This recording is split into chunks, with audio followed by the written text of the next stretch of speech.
Welcome. Tonight's story takes us deep into the forgotten wilderness of Canada, into a place so isolated and hidden that for nearly a century, the outside world had no idea what was happening there. This is not fiction.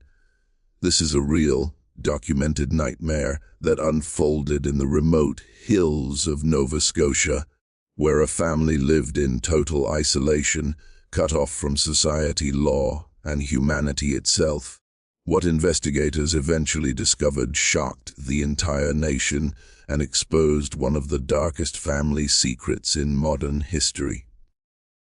Before we begin, tell me in the comments where you're watching from, and if you value real, deeply researched true stories like this, take a moment to subscribe, because uncovering verified historical cases like this requires hours of digging through records, archives, and forgotten reports. Now, let's step into the shadows of South Mountain, where silence protected horror for generations. The place where it all began did not look unusual on a map. It was just another quiet stretch of wilderness in Nova Scotia, surrounded by rolling hills, thick forests, and narrow dirt paths that few outsiders ever traveled. But deep within this region stood South Mountain, a rugged and heavily wooded area that naturally separated anyone living there from the rest of society. The mountain was not just remote, it was protective.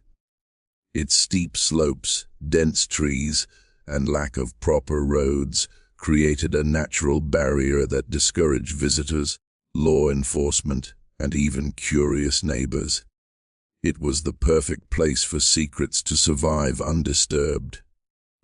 For most people living in Canada during the early 1900s, even rural life included some connection to towns, schools, churches, or markets. But South Mountain was different. The land was harsh and unforgiving, and only a handful of scattered families lived anywhere nearby. Winters were long and brutal, covering the ground in heavy snow that made travel nearly impossible. Summers brought thick vegetation that swallowed trails and erased footprints within days. Anyone living deep inside this wilderness could remain completely invisible without much effort. The family built their existence far from any main road, hidden behind layers of forest and uneven terrain. Their home was not visible from any traveled path, and reaching it required navigating through rough ground that only someone familiar with the land could cross safely.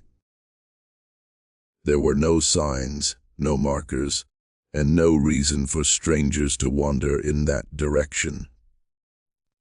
Even hunters and hikers rarely ventured deep enough to discover what was hidden there. The isolation was not accidental, it became their shield from discovery. Over time, this physical separation grew into something much more powerful than distance. It became a complete disconnection from society itself. There were no schools to attend, no doctors to visit, and no officials checking on their welfare. Generations were born and raised without ever stepping into a town or interacting with normal civilization. The outside world existed only as a distant rumor, something abstract and irrelevant to their daily survival. The forest itself seemed to protect the silence. Trees stood tall and ancient, their thick canopies blocking sunlight and swallowing sound. Even if someone had been nearby, they might never have heard voices or seen movement. Smoke from fires disappeared into the open sky, blending with the natural environment. Nothing about the location raised alarms, because nothing about it was visible. It was as if the mountain itself had agreed to hide them.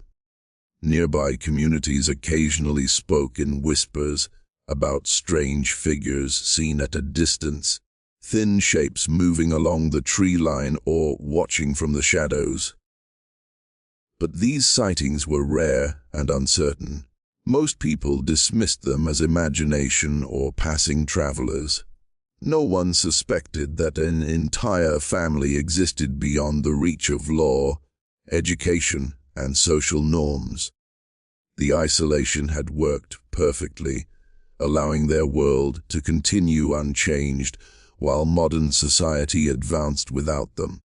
This remote location did more than hide their physical presence. It allowed a separate reality to exist, without oversight, without interference, and without witnesses. Their lives unfolded according to their own rules. The mountain became both their prison and their protection. For nearly a century, this isolation ensured that whatever happened within those woods remained invisible, buried beneath layers of silence, distance, and fear.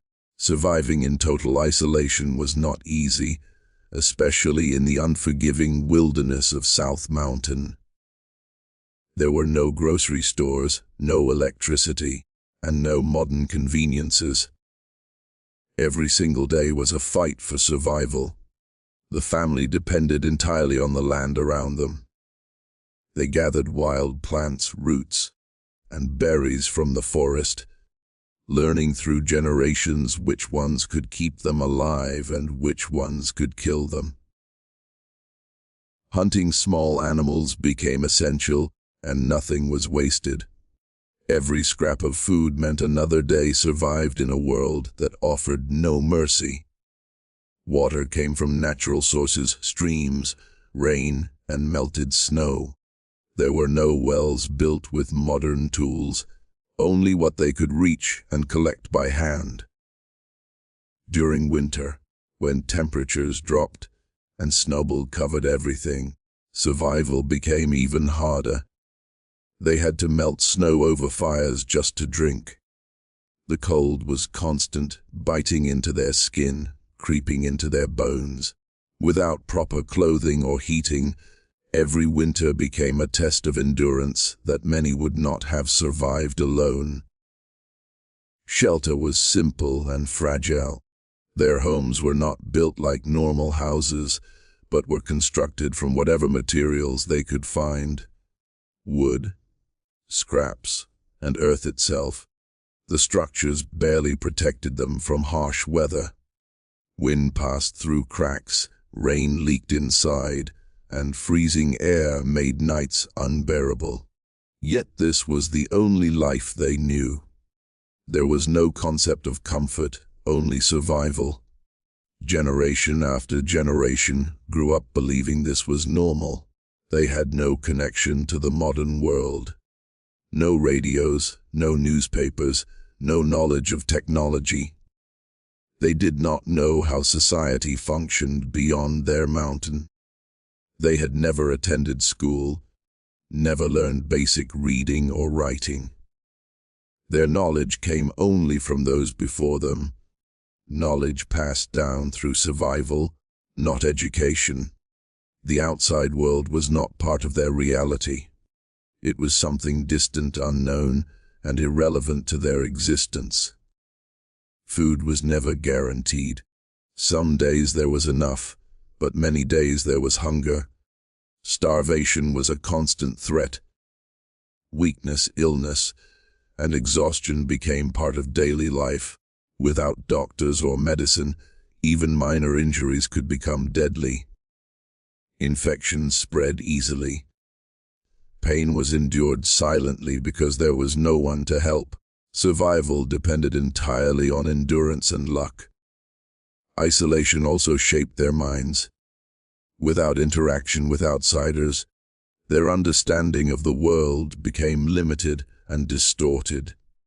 Social norms, laws, and boundaries meant nothing to them because they had never experienced them. Their reality was defined only by their family and their environment. There were no outside voices to guide them, correct them, or protect them.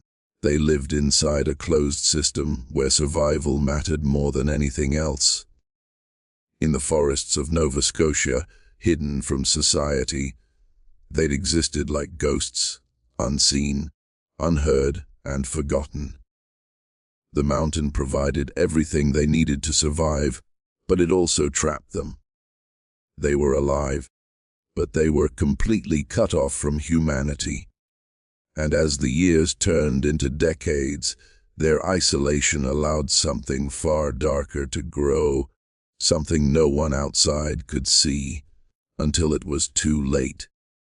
Children born into the isolated family deep within South Mountain entered a world completely unlike the one most people knew. From the moment they were born, their lives were confined to the boundaries of the forest and the fragile shelters their family had built. There were no birth records, no official recognition, and no acknowledgement from the outside world that they even existed. Their births were witnessed only by family members, and their identities remained invisible to society. They were never registered, never counted, and never given the protections that normal children received. As they grew older, education was never part of their lives. There were no schools nearby, and even if there had been, no one would have taken them there. They never learned how to read or write. They never saw books, classrooms, or teachers.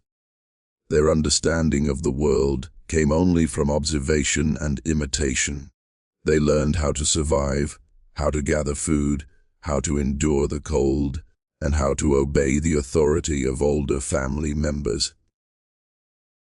Knowledge was limited to survival, and nothing more. Without exposure to society, they had no understanding of laws or social boundaries.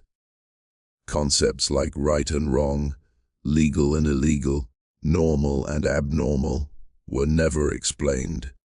Their entire reality was shaped by the environment they were born into. What they experienced every day became their definition of normal. There was no outside influence to challenge their beliefs or show them another way of living. They lived inside a closed world where the family itself defined reality. Social isolation also meant emotional isolation. They never met other children, never made friends, and never experienced the simple interactions that shape human development. There were no neighbors to visit, no communities to belong to, and no opportunities to form relationships beyond their immediate family. Their social skills never developed in the way they normally would. Fear, obedience, and survival replaced trust and connection. Generations passed in this same cycle. Children grew into adults who had never known anything beyond the mountain. They repeated the same patterns because they had never seen alternatives. There was no opportunity to leave, no knowledge of where to go, and no understanding of what existed beyond the forest. The isolation ensured that each new generation remained trapped in the same reality as the last. The absence of authority meant there was no protection. In normal society, laws exist to protect the vulnerable, especially children. But here, there were no teachers to notice warning signs, no doctors to report concerns, and no officials to intervene. There was no system to ensure safety or well-being. Whatever happened within the family remained hidden, protected by distance and silence. In the remote wilderness of Canada, these generations lived and died without ever becoming part of the society around them. They existed physically within the nation's borders, yet completely outside its systems and protections. Their lives unfolded in secrecy, shaped entirely by isolation, ignorance, and control. allowing a hidden reality to continue undisturbed for nearly a century. When authorities and social workers finally made their way into the remote wilderness of South Mountain, they were unprepared for what they were about to witness. The journey itself was difficult, requiring them to travel along rough, barely visible paths surrounded by thick forest. There were no proper roads leading to the location, no signs of organized living, and no indication that people had been surviving there for generations. But as they approached the hidden settlement, the first signs of human presence began to appear. Simple structures made from wood, scraps, and earth, barely standing against the elements. The homes were not what anyone would consider safe or livable. They were crude shelters, poorly constructed and severely damaged by years of neglect and harsh weather. Roofs sagged, walls were cracked, and the interiors were dark and damp. There was no electricity, no plumbing, and no proper heating. The air inside smelled of smoke, mold, and decay. These were not homes built for comfort or health. They were built purely for survival, with no concern for human well-being. The people living there appeared physically weak and severely malnourished. Many wore torn, dirty clothing that offered little protection from the cold climate of Nova Scotia. Their bodies showed signs of long-term neglect, thin frames, poor hygiene, and untreated medical conditions. Some individuals had visible injuries and infections that had never been treated. Without access to doctors or medicine, even minor health problems had worsened over time, leaving lasting damage. Authorities also noticed signs of extreme poverty and deprivation. There were no proper beds, no furniture, and very few personal belongings. Most people slept on the ground or on makeshift surfaces made from straw, cloth, or wood. There was no evidence of education, no books, no writing materials, and no signs that anyone living there had ever attended school. It was clear that they had been completely cut off from modern society for their entire lives. The emotional and psychological condition of the individuals was just as disturbing. Many seemed fearful, confused, and withdrawn. They avoided eye contact and showed clear signs of trauma and long-term isolation. Some did not respond normally to conversation, as if they had never developed the ability to interact with outsiders. Their behavior reflected lives lived without social contact, guidance, or protection. Investigators quickly realized that this was not a temporary situation. The conditions they were witnessing had existed for decades, possibly even generations. The environment showed no signs of recent collapse or sudden poverty. It was the result of long-term isolation and neglect. This was a hidden world that had continued uninterrupted while the rest of Canada moved forward into modern times. The deeper authorities looked, the more disturbing the reality became.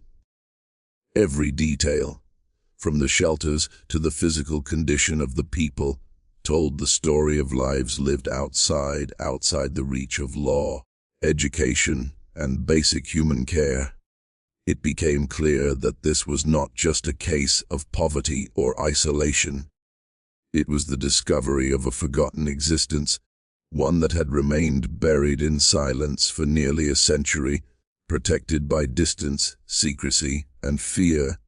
For decades, the secrets of the family remained buried deep within the forests of South Mountain, protected by isolation and silence. There were no official records to document their lives, no visitors to observe their conditions, and no outside witnesses to question what was. happening. The mountain itself became a natural barrier, hiding their existence from the rest of Canada. Time passed quietly, and with each passing year, their hidden world continued without interruption. The secrecy was reinforced by geography. Thick forests surrounded their shelters, blocking visibility from any distance. The terrain was uneven, difficult to travel, and easy to get lost in for anyone unfamiliar with the area. Even those who lived in nearby communities rarely ventured that deep into the wilderness. There were no roads leading directly to the family's location, and no reason for outsiders to go searching. This physical separation allowed their lives to remain invisible. Generations grew up never knowing that their existence was unusual or hidden. They had no understanding of how different their lives were compared to others. Without contact with society, there was no comparison, no awareness that something was wrong. Their reality existed entirely within the boundaries of their environment.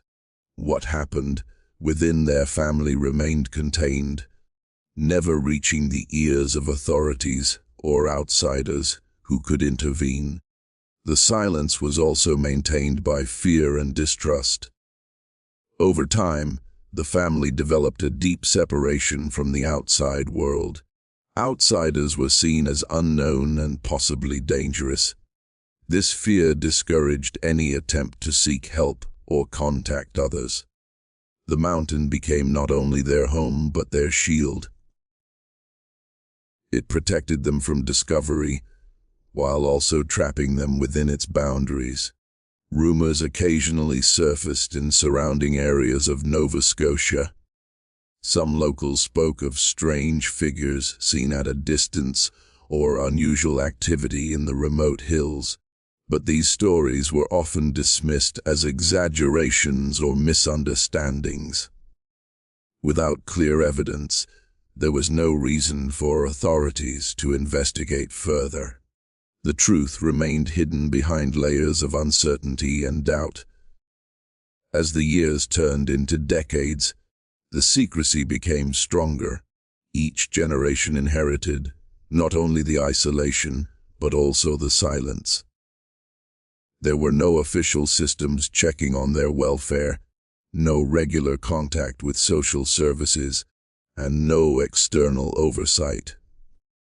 The absence of attention allowed their hidden existence to continue uninterrupted, as if they were living outside of time itself. For nearly a century, the mountain kept its secret. It concealed lives that existed beyond the reach of law, education, and protection.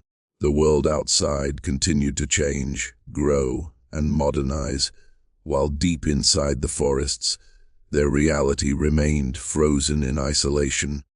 What was hidden there survived because no one knew where to look, and no one realized that an entire family had been living in silence for generations.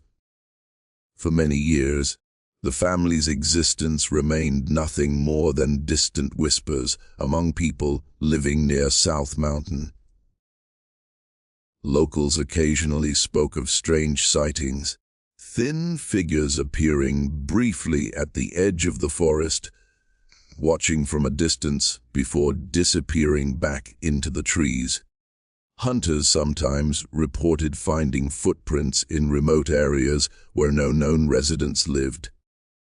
These moments were brief and unclear, leaving witnesses unsure of what they had actually seen.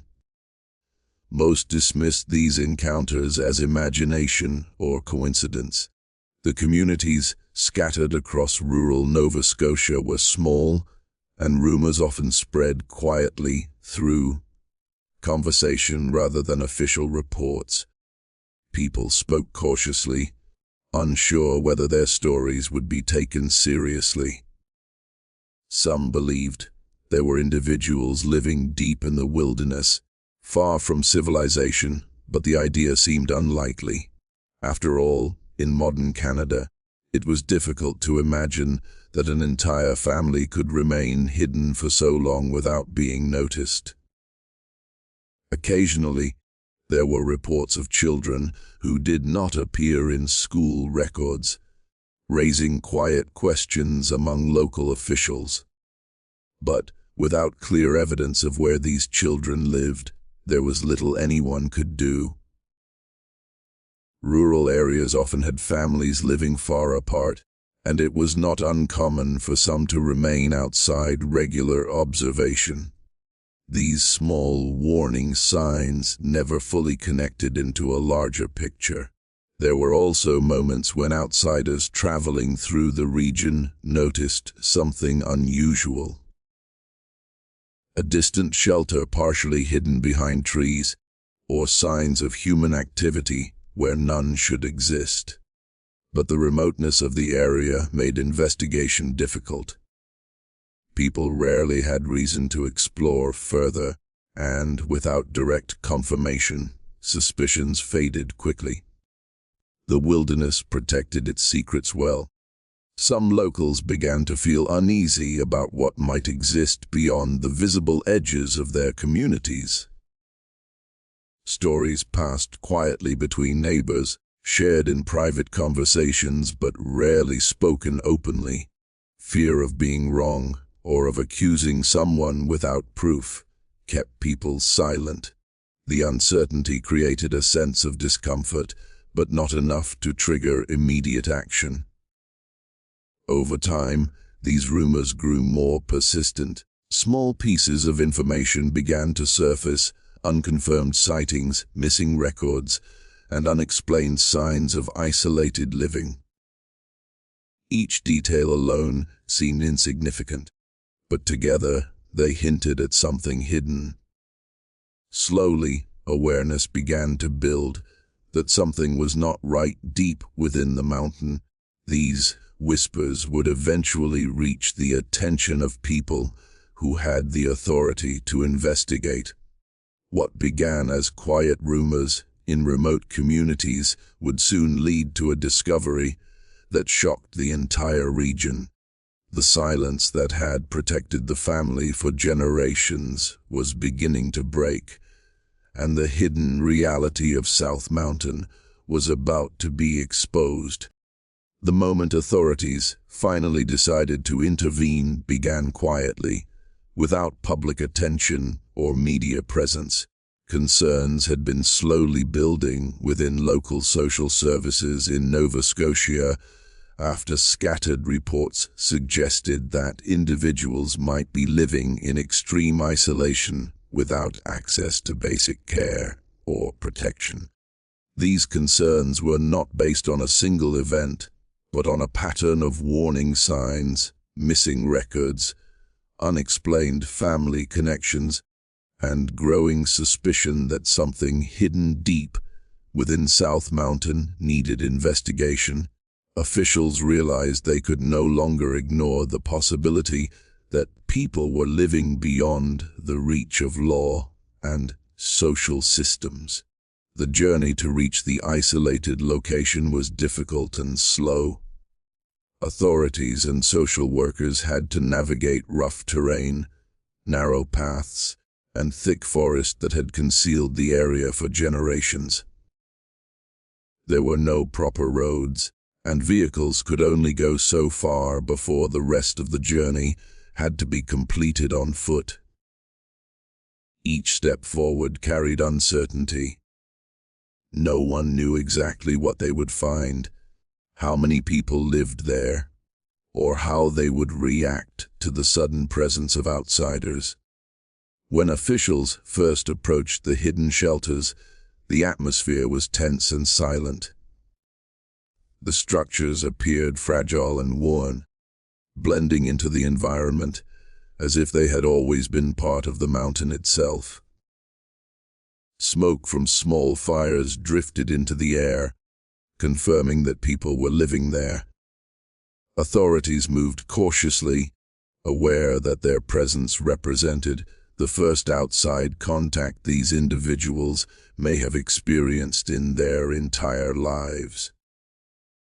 It was a moment that would change everything. The initial contact was marked by fear and confusion. The people living there were not expecting visitors, and their reactions reflected deep distrust and uncertainty. Some avoided eye contact, while others withdrew into the shadows of their shelters. Their body language showed fear rather than aggression, as if they did not fully understand who these outsiders were or why they had come. Communication was difficult, and it quickly became clear that these individuals had lived without normal social interaction for generations. As authorities began to observe more closely, they realized the seriousness of the situation. The conditions confirmed that this was not a temporary lifestyle choice, but a long-term existence shaped by isolation and neglect.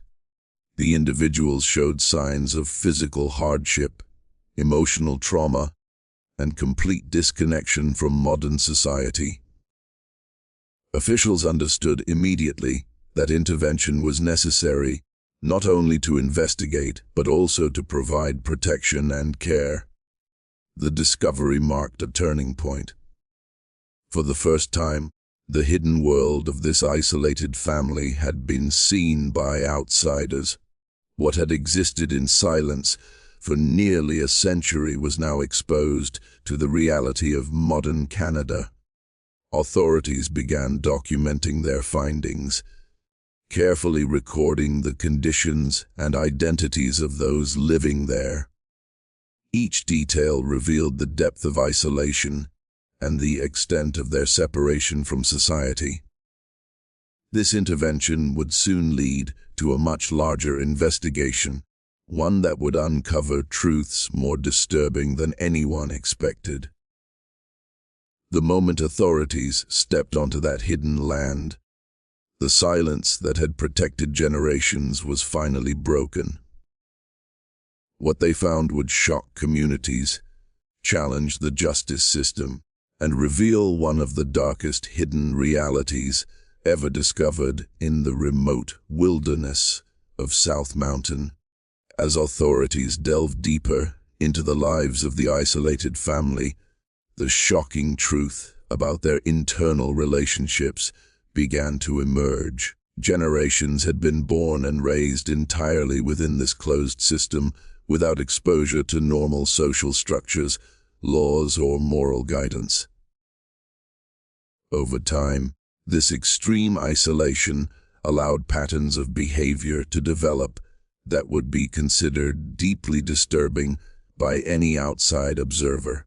Relationships between family members were not regulated by society, and control, dominance, and survival often dictated interactions rather than care, affection, or boundaries. Investigators found that many family members had been subjected to treatment that blurred the lines between authority and abuse. Older generations maintained strict control over younger ones, dictating every aspect of their lives from birth. These controls extended to daily routines, food distribution, and social interaction, ensuring obedience and submission. Children grew up under constant supervision and discipline, learning that defiance could carry severe consequences. In such an environment, normal familial bonds were distorted, replaced by a structure focused entirely on survival and hierarchy. Perhaps the most disturbing revelations involved the intergenerational consequences of isolation. With little access to outsiders, the family repeatedly intermarried within their own group. Over decades, this created a cycle of inbreeding that compounded both physical and psychological effects. Children were born with developmental issues, health problems, and limited social understanding. Yet these conditions were normalized within the family because there was no external standard for comparison. What might have raised alarm elsewhere was accepted as routine in this self-contained world. The psychological impact of such relationships was severe. Adults who had never interacted with anyone outside the family often exhibited behaviors that were socially inappropriate, controlling, or even aggressive. Children internalized these behaviors, learning them as normal ways to relate to one another. Love and care were often entangled with fear and obedience, creating an environment where trust was fragile and emotions were complicated by survival instincts. Emotional development was stunted because the only social rules available were those created within the family itself. Investigators also noted the lack of boundaries that would be considered essential in any normal family structure. Privacy did not exist. Personal autonomy was almost non-existent, and the line between family roles and individual identity had become completely blurred. Every member's life was dictated by collective needs and traditions, often to the detriment of individual health and safety. Over time, this created a society entirely self-referential, where members had no understanding of outside moral, ethical, or legal frameworks.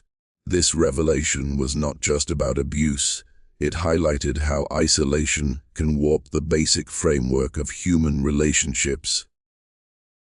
Without exposure to broader societal norms, the family had developed an entirely separate culture, one where survival, secrecy, and hierarchy governed all interactions. Their internal reality was alien to investigators, yet entirely consistent with a life lived in complete isolation for decades. Every relationship, every rule, every expectation had been shaped by necessity rather than choice. The discovery of these disturbing dynamics shocked the authorities and surrounding communities alike.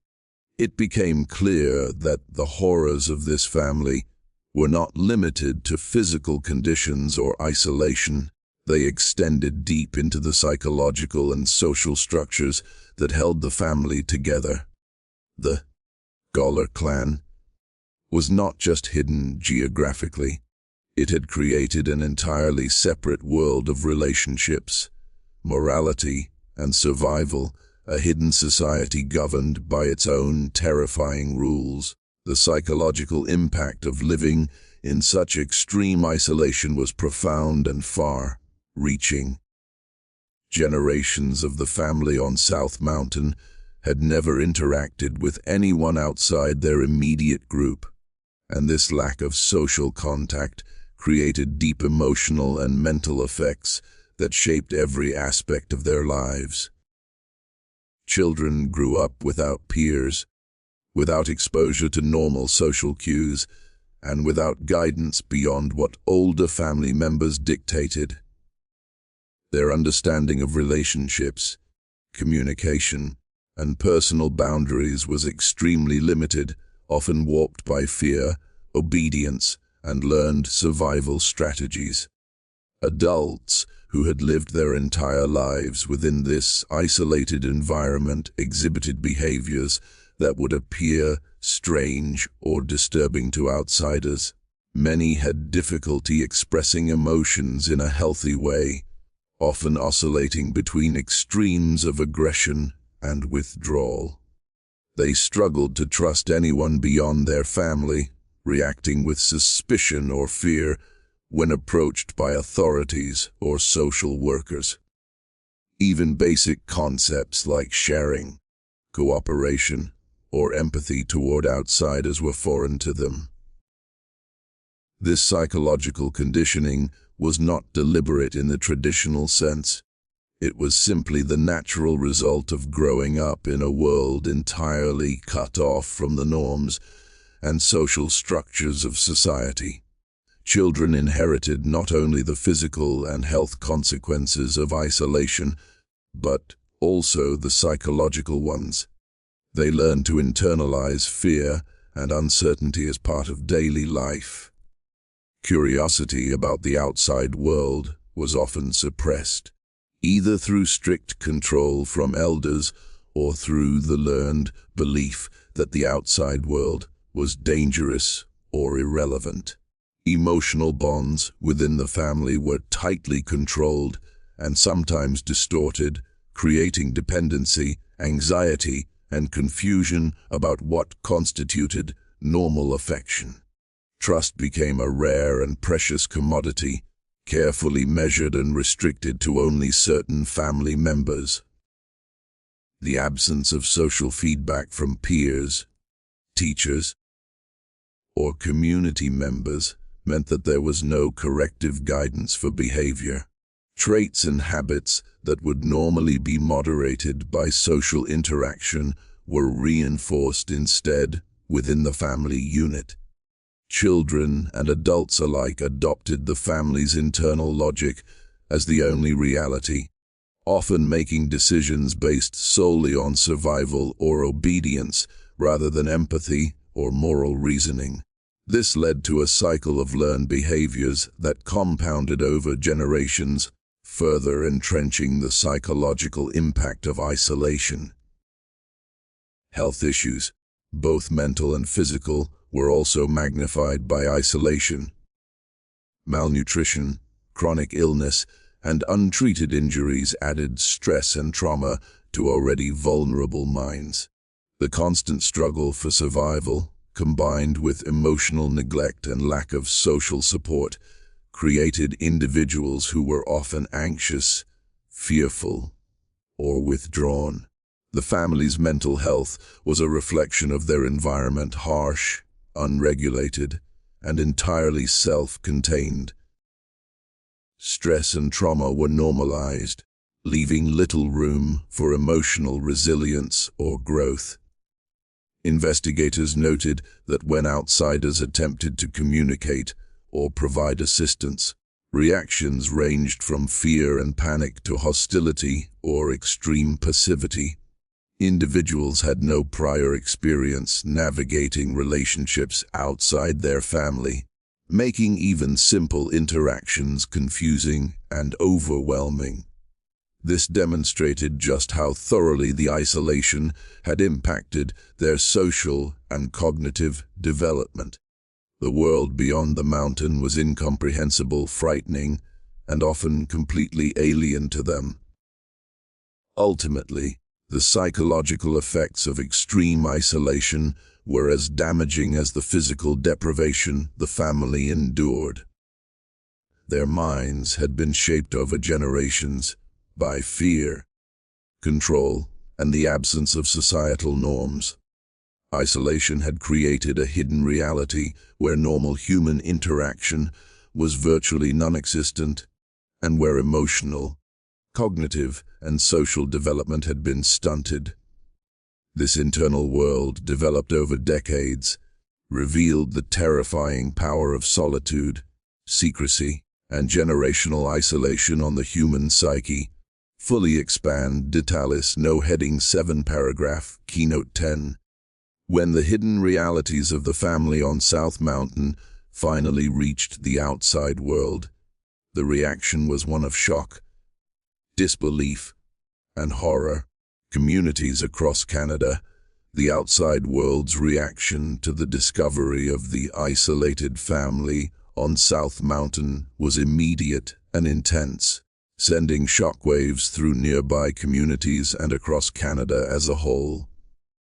For many, it was almost unimaginable that a family could survive in total seclusion for decades, entirely cut off from society, without anyone noticing. Newspapers and radio reports quickly spread the story, describing in detail the harsh living conditions, malnourishment, and lack of basic necessities that the family endured. The public was captivated by the mystery of how such a hidden world could exist in a modern nation. Shock turned quickly to horror as the depth of the family's situation became known.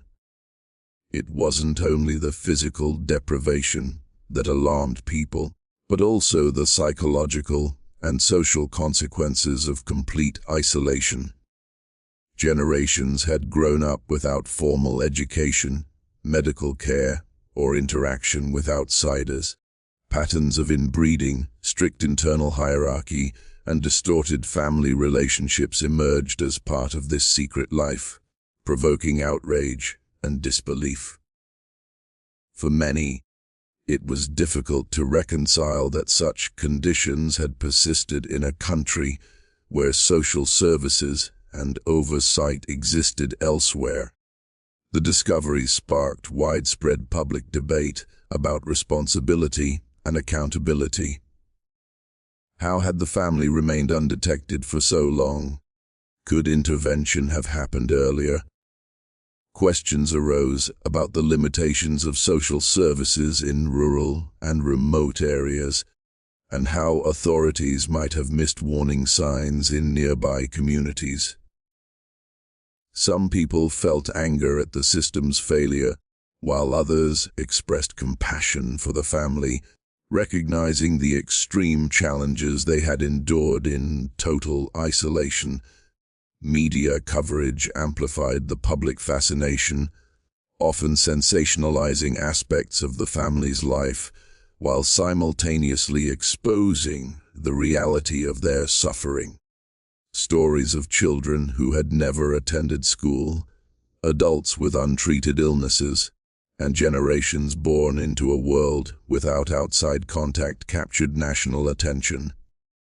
The narrative of survival, secrecy, and a hidden society tapped into both curiosity and fear, creating a sense of awe and horror among readers and listeners.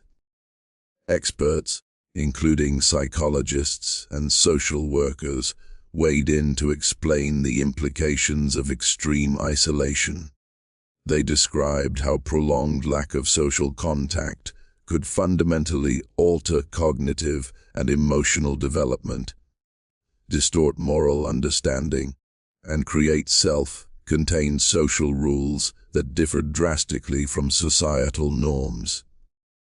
Their analyses helped the public understand that this was not just neglect, but a deeply ingrained way of life shaped by isolation over decades.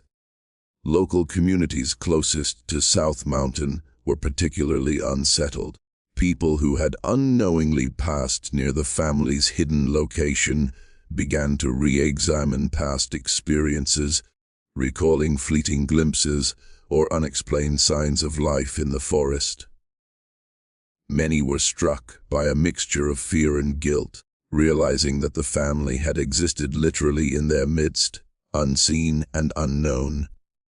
The discovery challenged long-held assumptions about safety, oversight, and human vulnerability even in familiar surroundings. Ultimately, the family's exposure provoked a mixture of horror, curiosity, and reflection across Canada. The story forced Canadians to confront the fragility of human life in extreme isolation and the potential consequences of neglecting remote populations. It highlighted the importance of community awareness, social responsibility, and the limits of government oversight. The revelation left an indelible mark on national consciousness, cementing the Goler family case as one of the darkest and most unforgettable examples of hidden human suffering in Canadian history.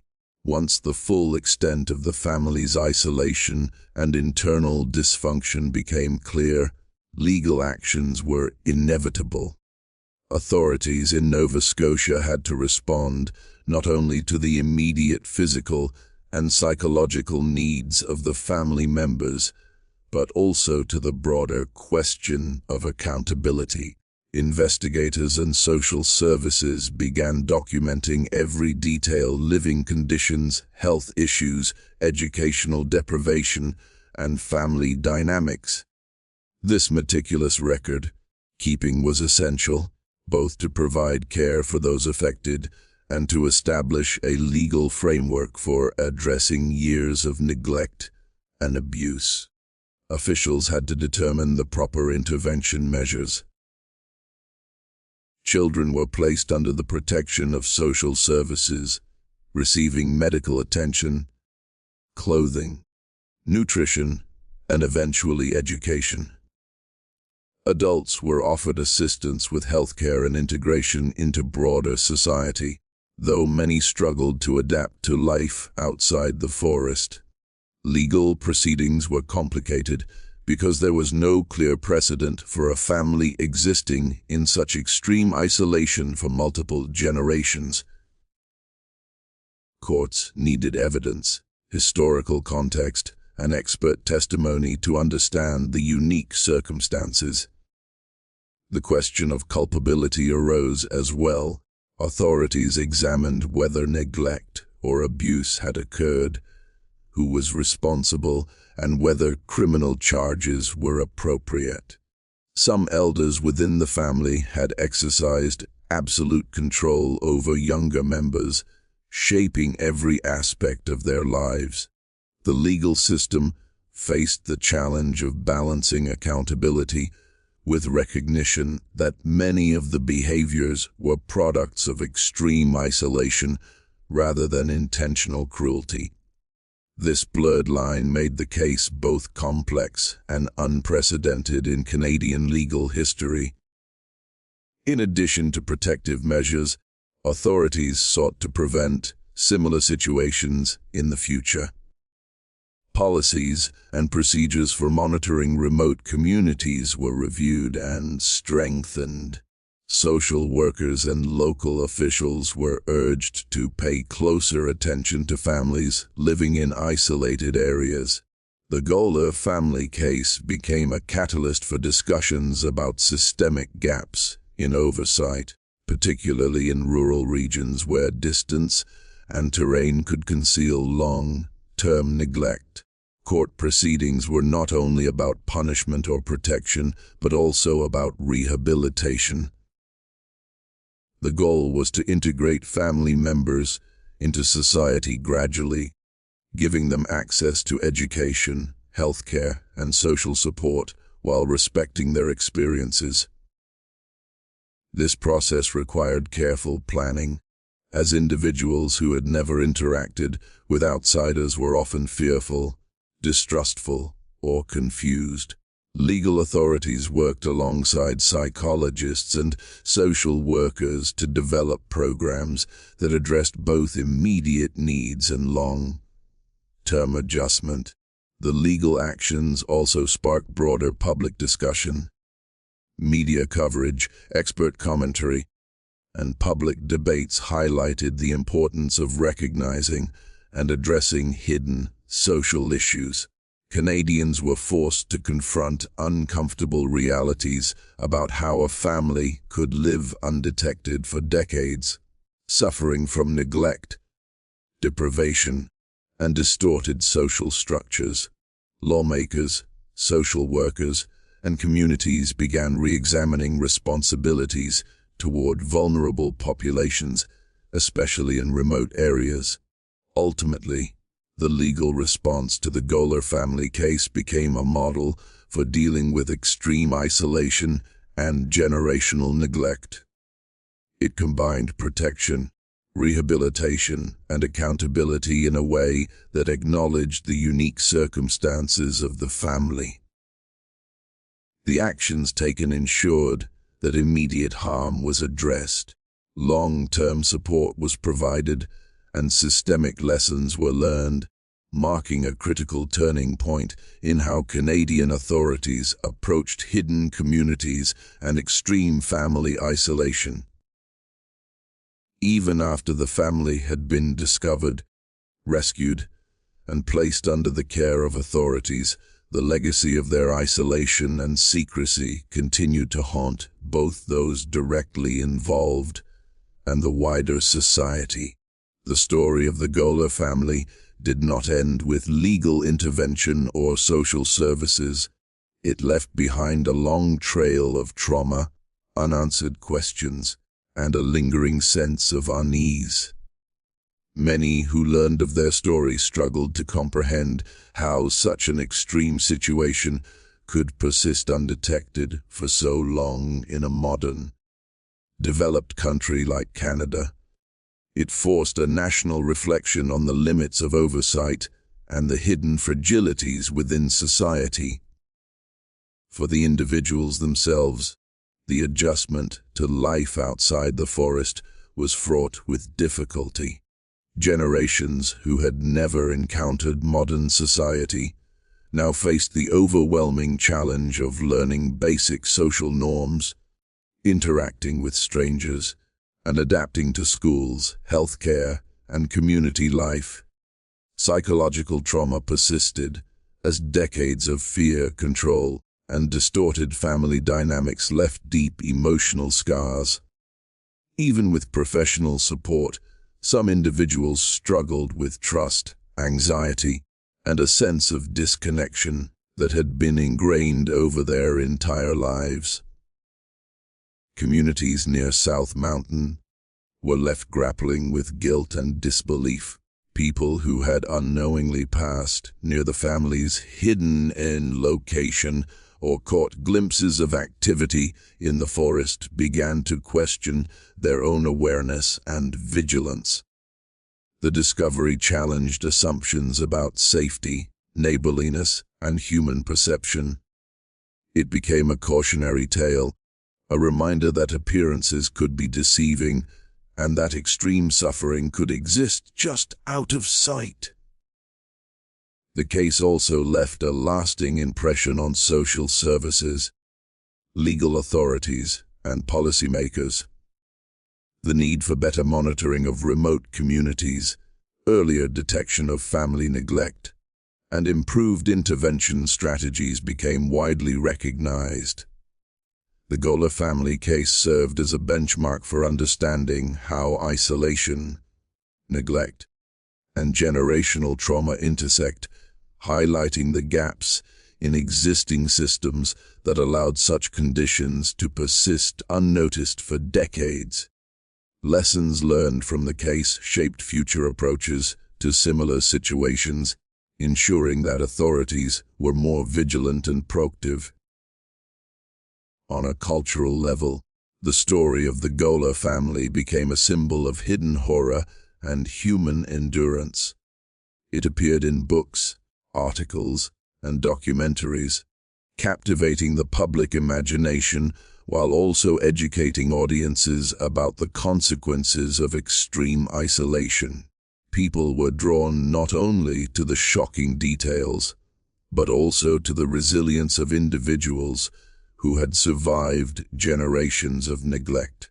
Their story became part of a broader conversation about human rights, social responsibility, and the fragile line between civilization and abandonment. Generations later, historians and sociologists continue to study the Goler family as a case that illustrates the complex interplay of environment, isolation, and human behavior. The hidden lives of these individuals provide insight into what can happen when families exist entirely outside the structures and oversight of society. Each discovery, each record, and each survivor's testimony adds to a growing understanding of how isolation shapes humanity, both physically and psychologically. Ultimately, the legacy of the Goler family is one of haunting lessons and unresolved questions. The century-long secrecy of their lives left scars not only on those who lived it, but also on a nation forced to confront its own blind spots. The story serves as a chilling reminder that even in the most modern societies, darkness can exist just beyond the edges of civilization, hidden in plain sight, and that the echoes of isolation and trauma can last far longer than anyone might expect.